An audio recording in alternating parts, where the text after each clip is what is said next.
తెలంగాణలో బీసీ ఉద్యమాలు BC counter వేయలేదు కదా, ప్రభుత్వం కౌంటర్ వేయలే కదా.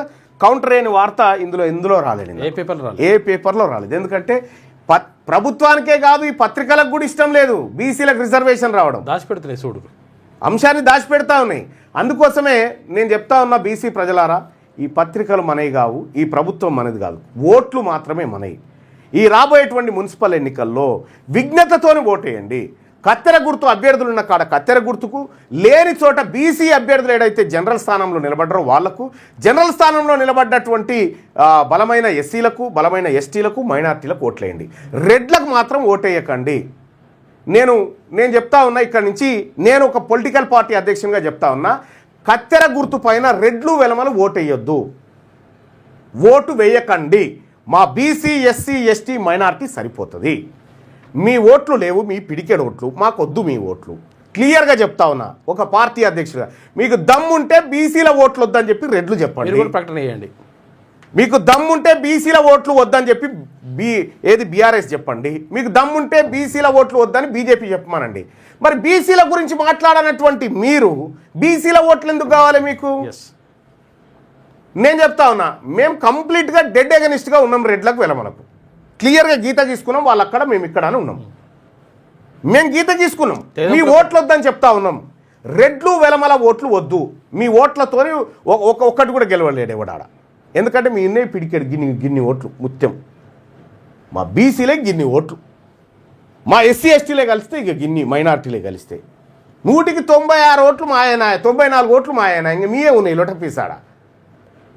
కాబట్టి ప్రజలారా, ఓటర్ మహాశైలారా, పట్టణాలలో ఉన్నటువంటి ఓటర్ మహాశైలారా, మా మేనిఫెస్టో చూసిరు కదా, మేనిఫెస్టోలో క్లియర్గా పెట్టిన రైట్ టు రీకాల్ తీసుకొస్తా అని చెప్పిన, ప్రజల్ని భాగస్వామ్యం చేస్తా పరిపాలనలో అని చెప్పిన, చాలా క్లియర్గా అంశాలు తీసుకొచ్చిన. నేను చలాన్లు మాఫీ చేస్తా అని చెప్పిన, రకరకాల 10 హామీలను తీసుకొచ్చిన. ఏదైనా కాంగ్రెస్ పార్టీ కానీ, బీజేపీ కానీ, బీఆర్ఎస్ కానీ ఏదైనా మేనిఫెస్టో పెట్టిరా? వీళ్ళు ఉందా ఏమన్నా? సచ్చుకుంటా మాకే ఓట్లు వేస్తారా వీళ్ళు? వాళ్ళకి పార్టీలు ఏడున్నాయని అనుకుంటారు. ఇవాళ మా పార్టీ వచ్చింది కదా, తెలంగాణ రాజ్యాధికార పార్టీ వచ్చింది కదా. ఏ పత్రికకు దమ్ము లేదు ప్రభుత్వాన్ని ప్రశ్నించే దమ్ము, ఏ మీడియా ఛానళ్లకు దమ్ము లేదు ప్రభుత్వాన్ని ప్రశ్నించే దమ్ము. అందుకోసమే బీసీ ప్రజలారా, బీసీ యోధులారా, బీసీ వారియర్ సోదరులారా, మైనార్టీ సోదరులారా, ఎస్సీ ఎస్టీ సోదరులారా, మన యుద్ధం మనమే చేసుకోవాలి. ఇవి మన వేదికలు కావు, మన యుద్ధం మనమే చేసుకోవాలి. మన ముందు ఉంది ఒక్కటి సోషల్ మీడియా మాత్రమే. ఈ సోషల్ మీడియా కోసం మీరు వారియర్స్గా మారండి. మారినటువంటి మీ అందరికి కూడా ఇప్పటికే చాలామంది యువకులు సోషల్ మీడియా వారియర్స్గా జాయిన్ అవుతూ ఉన్నారు. మీరు సోషల్ మీడియా వారియర్స్గా జాయిన్ కావడం కోసం మీరు చేయాల్సిందల్లా ఏమీ లేదు. సోషల్ మీడియా వారియర్స్గా మారడం కోసం మీరు చేయాల్సింది ఇదొక చిన్న కార్యక్రమం చేయండి.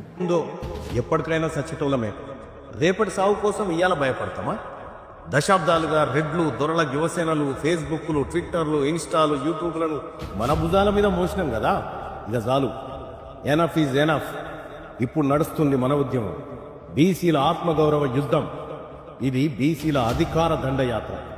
78 ఏళ్ల తర్వాత మన కోసం మనం చేసుకుంటున్న తొలి పోరాటం. ఈ పోరాటంలో అగ్రకులాలకు, బీసీలకు మధ్య వార్ స్టార్ట్ అయింది. రెడ్లు వెలమలకు 14 టీవీలు, 15 పత్రికలున్నాయి. బీసీలకు పేపర్ లేదు, టీవీ లేదు. ఉన్నదల్లా మీలాంటి యువరక్తమే. మీ బిగించే పిడికిలి, ఆ పిడికిలిలో సోషల్ మీడియా సైనికుడిగా మారి బీసీ యోధుడుగా నిలబడదాం. రండి బీసీ వీరులారా, వీర సోషల్ మీడియా సైనికులారా, చేయి కలిసింది, అధికారమే మిగిలింది.